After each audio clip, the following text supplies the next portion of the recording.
Ahoy, good afternoon everyone, it is Jeff aka Godless Scummer. I wasn't sure I was gonna make this video today. I didn't know what to add to this or what I could say that was maybe a little bit different from anything else that is being said at the moment. And my plans for today were really just to relax outside for a few hours and then go and watch the final of the European Soccer Championships. That's football to the rest of the world, but I've got a few Americans I know who watch my channel, so I don't want to confuse them. Love you guys, seriously. But I do think, after giving it some thought, I'm going to weigh in on what happened yesterday regarding Donald Trump and the attempted assassination. That's what I'll call it. It's what it was. There's still obviously there's going to be a lot of investigating work to be done yet regarding that. We know that people have been injured and someone has lost their life, and the gunman as well, I believe it was killed. But I guess part of me, I don't want to speculate too far on this at the moment, because I do think you've got to allow people like the Secret Service or FBI, whoever's going to be investigating this. I don't know who gets assigned the investigation of this stuff in America, but I do want to give a theory of what I believe is going to be the statistically likely to be the most logical explanation behind this, and that's really why I'm making this. Now, I'm not going to comment too much about the discourse that's gone on in the last 24 hours. I think political discourse has been pretty damn toxic for a while. I think both sides of the political spectrum have got to take their share of the guilt in that. Hands up, I'm very much on the left politically. And I could easily just sit here and say it's, because I do think the majority of the really toxic stuff does come out of the right. That's just my opinion. But we've got to if we're being honest, we've got to hold our own hands up at times and say, we've been guilty. We're a bit guilty ourselves at times, and we can't deny that. I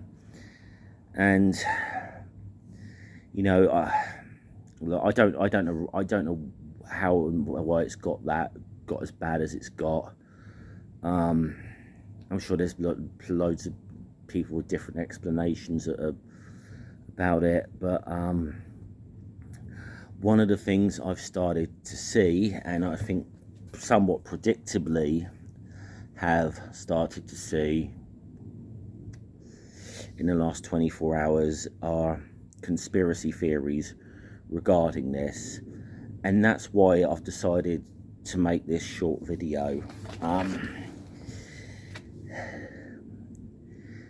And I think now again, I would say that it's easy for me to say that this was to be expected. I could easily for me to say, okay, a lot of Donald Trump's fan base, if we're quite honest, there's large sections of them that are very, very prone to digging into conspiracy theories about deep state and whatever. I mean, we had that ridiculous QAnon nonsense a few years ago, which from what I understand, started on 4chan, which should pretty much tell you everything you need to know there. But it was something that got out of hand, and even though every single time these people were proven wrong, they just dug their heels in further and further and further with this nonsense. So I suppose in this way I could say this is to be expected, but they think that this is some sort of conspiracy from whether it be Biden or the left, some globalist media, whatever it might be. However,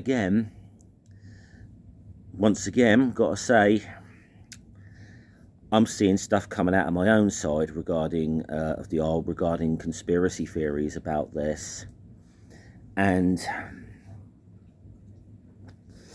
I find some of them equally ridiculous. The idea that somehow that this whole event was staged by Donald Trump in an effort to get sympathy. And look, hey, a president or presidential, candidate can become more popular after surviving a shooting, which I'll touch on in a bit. And there's precedents for that.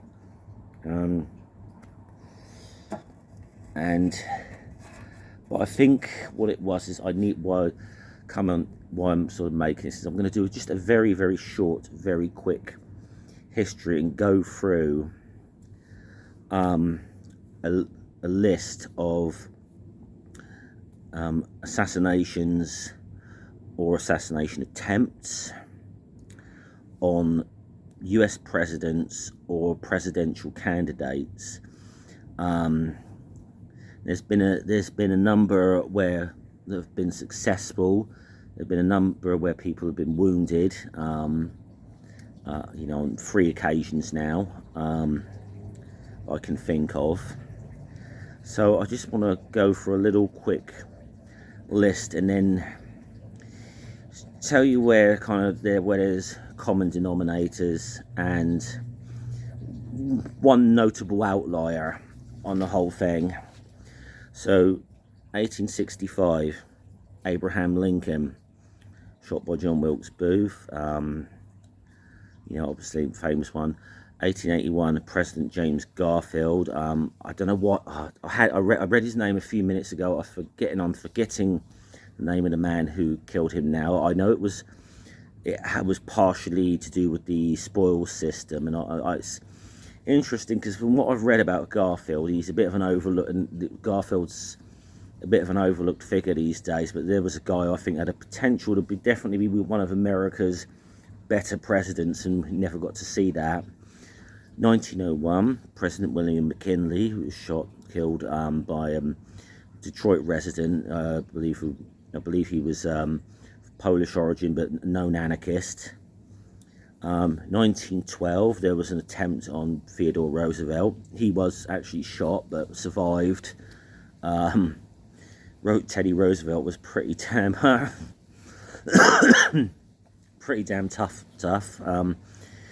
In 1933, there was an attempt on Franklin Roosevelt. 1963, John F. Kennedy, shot by Lee Harvey Oswald. Just don't jump up and down just yet. I'll say something about that. Don't jump up and down about what I just said there. I'll touch on that in a minute. Robert Kennedy, Saham. George Wallace, who was a presidential candidate in 1972. There were 2 attempts on the life of President Gerald Ford in 1975. There was the attempt on Ronald Reagan in 1981 by John Hinckley, who is he's now out, and I actually believe has a YouTube channel where he does a bit of singing or something. I don't know if he's ever talked about that. I think there was rules against him being able to actually, but there was an attempt on was a plot. There was an attempt on Bill Clinton by someone who shot at the White House with a semi-automatic rifle. That guy got locked up. There was an attempt on George W. Bush in 2005, and that was actually when he was abroad in Georgia. He was in the capital of Georgia, Tbilisi, and there was a grenade thrown at the stage where both he and the Georgian president were. I don't think it went off, from what I remember of it. And the guy got locked up. And then, of course, we've just had this recent one, but I'm not going to count the Donald Trump one just yet, but I think you'll see why.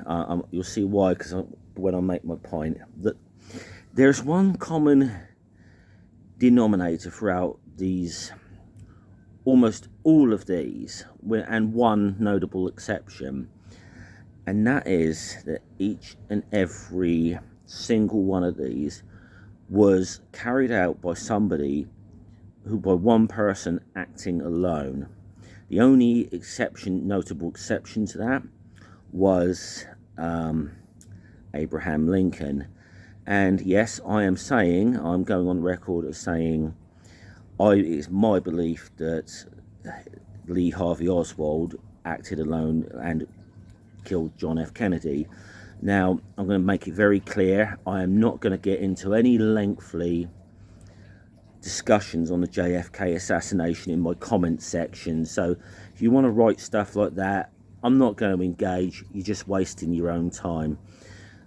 What I will suggest, I'll try and remember to put links in the description, by a two-part video in depth. They're quite long videos by YouTuber and historian Sean Munger, about why why Oswald, the Kennedy assassination was Oswald and he acted alone.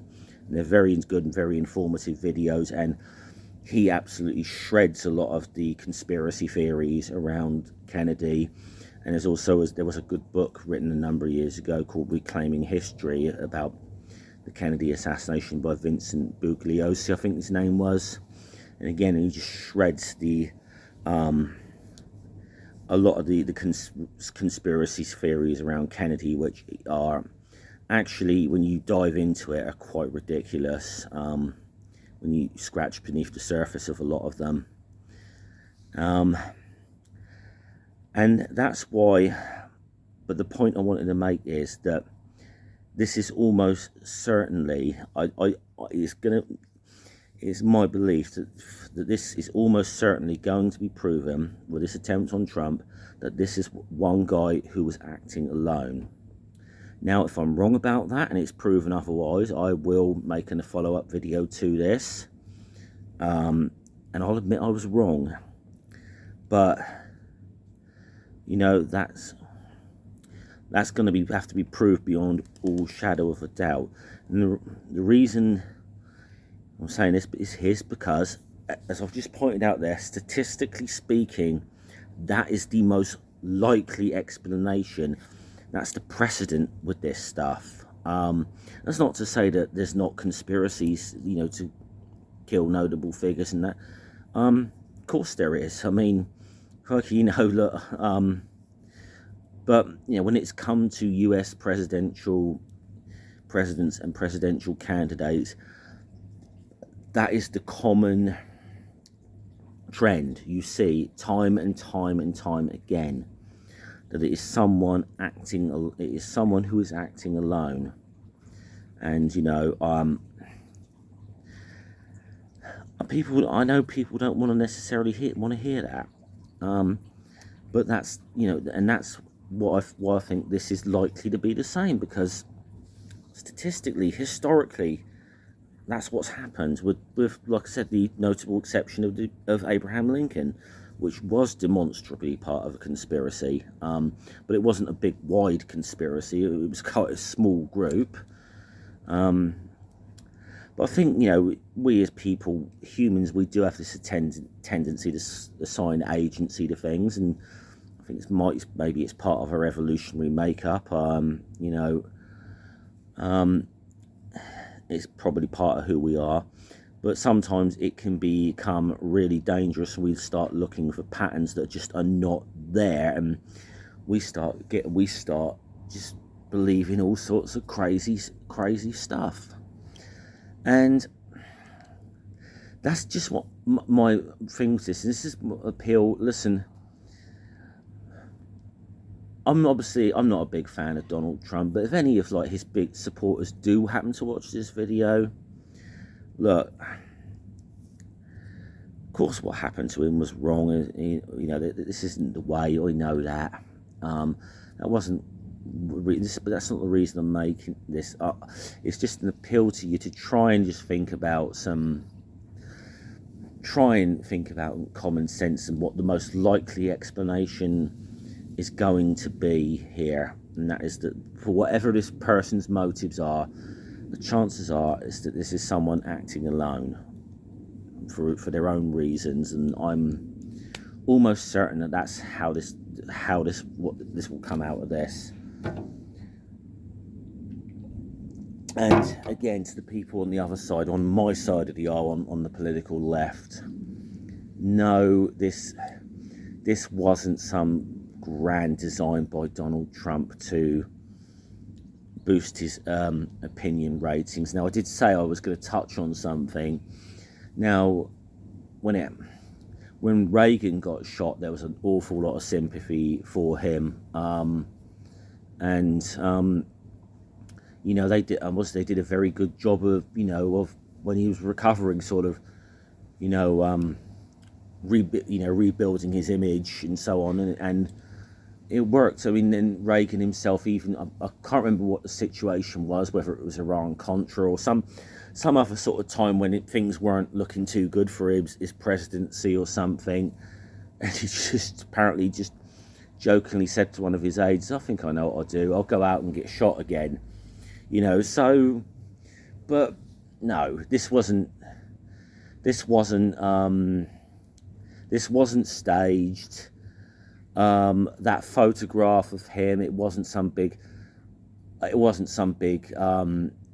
know, it wasn't some big thing to get that photo of Trump, you know, underneath the American flag with his fist up, and no, it wasn't. I'm sorry, I don't buy that. Incredibly, possibly very good fortune for him that that's become an image that I'm sure we're going to see an awful lot of. It's probably going to be the photograph of the year, I'm sure, if I ever took that. But there was been a lot.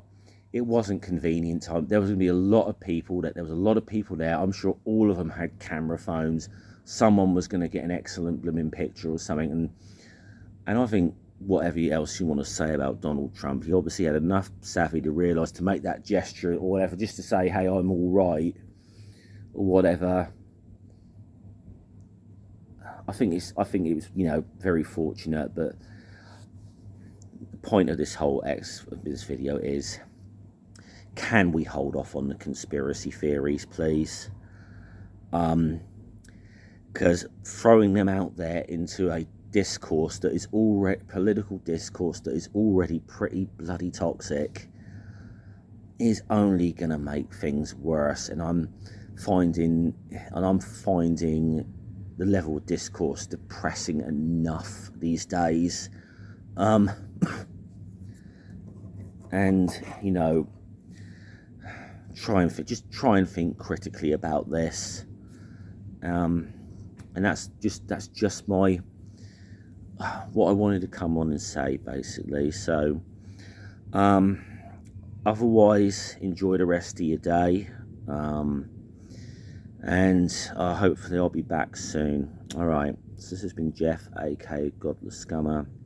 I shall see you all later. All right, salute.